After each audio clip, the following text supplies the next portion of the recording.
Maulana Azad national Urdu university کے regional centre کا آج دہلی میں انوگریشن یعنی افتتاح کیا گیا ہے اور وائس چانسلر مانو کے موجود ہیں پروفیسر سید عین الحسن صاحب۔ سب سے پہلے تو سر آج آپ کے 5 سال بھی مکمل ہو چکے ہیں۔ 21 جولائی 2021 کو آپ نے یہ عہدہ سنبھالا تھا، 22 جولائی کو، 27 جولائی 27 جولائی کو، اور یہ تقریباً 5 سال آپ مکمل کر چکے ہیں۔ اور آج جب آپ 5 سال تقریباً مکمل کر رہے ہیں، اس وقت ریجنل سینٹر کا دہلی میں ایک نئی بلڈنگ میں افتتاح کیا جا رہا ہے، کیسے دیکھ رہے ہیں کہ کیا کچھ ہونے والا؟ دیکھیے، دلی تو اپنے آپ میں ایک بڑی جگہ ہے، اور پھر ہمارا جو کیپٹل سٹی ہے وہ دلی ہے۔ دلی سے وابستہ بہت سارے ایسے سٹیز ہیں کہ جو یہاں پر آتے جاتے رہتے ہیں، اور یہاں پر اسٹوڈنٹس بھی بہت آتے ہیں، تو ان کے لیے ایک اچھا سینٹر ہونا ضروری تھا۔ تو ہم لوگوں نے یہ بار بار سوچا کہ کیا صورت ہو سکتی ہے کہ ہم اس کو ایک انسٹیٹیوشن بنائیں، ایک سینٹر نہ رہے۔ اگر سینٹر بناتے ہیں تو وہ پوسٹ آفس والا کام ہوتا ہے، لیکن اگر اس کو ایک ایجوکیشن کا سینٹر بناتے ہیں تو یہاں پر سیمینارز ہو سکتے ہیں، کانفرنسز ہو سکتی ہیں، اور ہم شکر گزار ہیں ڈان باسکو کا کہ انہوں نے یہ ہماری بات کو، ہماری تجویز کو مانا، اور آج ہمارے پاس اتنا خوبصورت یہ سینٹر بن کے نکلا ہے۔ اس سے ہمیں امید ہے کہ اس سینٹر سے اور لوگ بھی آئیں گے۔ ایک کیمپس ہمارا ہریانہ میں بھی ہے جو نوح کیمپس ہے، ایک کیمپس ہمارا یہاں مراد آباد میں بھی ہے، سنبھل میں، وہاں سے بھی لوگ بہت دوری نہیں ہے، وہ بھی آئیں گے یہاں پر، اور میرٹھ سے، مظفر نگر سے، مراد آباد سے،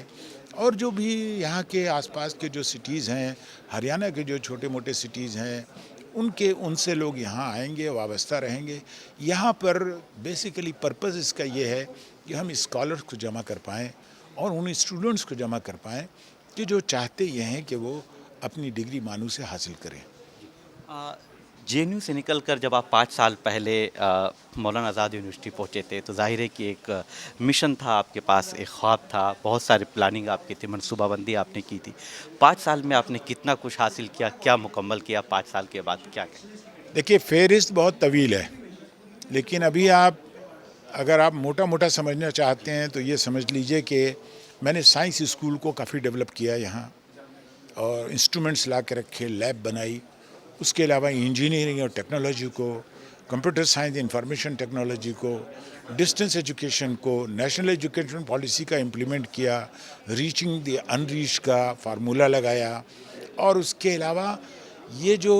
ہماری بکھراؤ تھا اس کو ہم نے ایک سوت میں جو ہے وہ باندھنے کی کوشش کی ہے۔ تو اس میں ہمارے لیے کوئی ریجن نہیں ہے، کوئی خاص جگہ نہیں ہے، بلکہ ہم نے ایک ڈائیورسٹی کو مینٹین رکھنے کی کوشش کی، اور یونیورسٹی اسی راستے کے پر اگر چلے گی تو انشاءاللہ بہت ترقی کرے گی۔ جب آپ نے یہ سب کچھ حاصل کیا اور یہ سب کیا، اس درمیان مانو جو ہے وہ سینٹرل یونیورسٹی ہے، کیا حکومت کی طرف سے کسی طرح کی کوئی دشواری، جو مالی تعاون کی بات کر لی جائے، جو ایڈ ملتے ہیں یونیورسٹی کو، اس طریقے کسی چیز کا آپ کو سامنا کرنا پڑا، یا سب کچھ پہلے جیسا ہے اور پہلے سے یا بہتر ہوا؟ ابھی میں نے اپنی اسپیچ میں بھی آپ کو بتایا کہ جب میں نے جوائن کیا تو وہ کووڈ کا پیریڈ تھا، اور بہت موتیں ہو گئی تھیں، مانو میں بھی کافی موتیں ہو گئی تھیں۔ اس میں اس کو سنبھالنا بڑا مشکل کام تھا، لیکن مجھے بھرپور منسٹری سے اور یو جی سی سے تعاون ملا، اور ہماری جو دوسری ریگولیٹری باڈیز ہیں جس میں ہم آئی ٹیپ بھی لائے، جو ایجوکیشن کا 4 ایئر انڈر گریجویٹ پروگرام تھا وہ بھی ہم لے کے آئے۔ تو یہ سب اسی زمانے میں ہوا جب وہ کووڈ کے بعد کا اثر تھا، اور یہ ہم ضرور کہیں گے کہ جب ہم نے جوائن کیا تھا تو یونیورسٹی کہیں نہ کہیں جو ہے وہ فائنینشلی اتنی مضبوط نہیں تھی، لیکن پچھلے 5 سالوں میں گورنمنٹ نے جتنی ہم کو گرانٹس دی ہیں وہ شاید آپ کو اگر ہم دکھائیں گے وہ تو آپ یقین نہیں کریں گے۔ تو آج یونیورسٹی جو ہے وہ ایسا کہیں نہیں ہے، کوئی بھی فرنٹ نہیں ہے جس فرنٹ پر جو ہے وہ ہم فائنینشلی کمزور نظر آتے ہوں، ہر جگہ ہماری گورنمنٹ نے مدد کی ہے۔ آخری سوال کہ ایک مولانا آزاد نیشنل اردو یونیورسٹی ہے اور آپ کا جو بینر ہے یہ پورا مکمل انگلش میں ہے، اس پر سوال بھی اٹھا، کیا کہیں گے کہ اردو آخر رسم الخط کی جب بات کر رہے ہیں آپ، تو اردو رسم الخط جو ہے وہ بینر سے غائب ہے؟ دیکھیے، ایسا ہے کہ ہم جب اپنی